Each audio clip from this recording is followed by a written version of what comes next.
किसी गांव में एक किसान को बहुत दूर से पीने के लिए पानी भरकर लाना पड़ता था।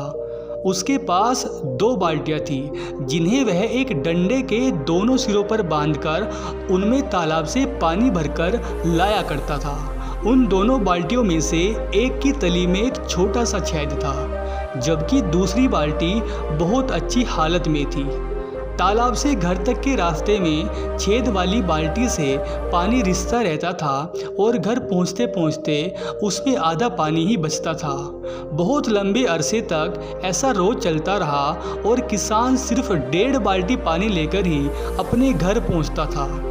अच्छी बाल्टी को रोज़ रोज़ यह देखकर अपने ऊपर घमंड हो गया। वह छेद वाली बाल्टी से कहती थी कि वह एक आदर्श बाल्टी है और उसमें से जरा सा भी पानी नहीं रिसता। छेद वाली बाल्टी को यह सुनकर बड़ा दुख होता था और उसे अपनी कमी पर लज्जा आती थी।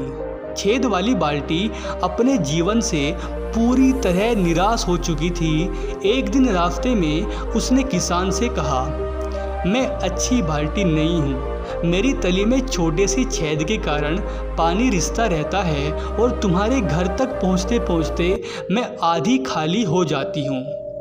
किसान ने छेद वाली बाल्टी से कहा, क्या तुम देखती हो कि पगडंडी के जिस ओर तुम चलती हो उस ओर हरियाली है और फूल खिले हुए हैं, लेकिन दूसरी ओर ऐसा कुछ भी नहीं है। ऐसा इसलिए है कि मुझे हमेशा से ही इसका पता था और मैं तुम्हारे तरफ की पगडंडी में फूलों और पौधों के बीज छिड़कता रहता था, जिन्हें तुमसे रिसने वाले पानी से सिंचाई लायक नमी मिल जाती थी।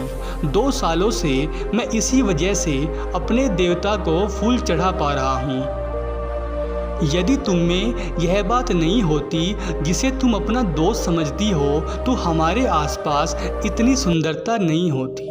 दोस्तों, इस कहानी से हमें ये सीख मिलती है कि मुझ में और आप में भी कई प्रकार के दोष हो सकते हैं। दोषों से कौन अछूता रह पाया है।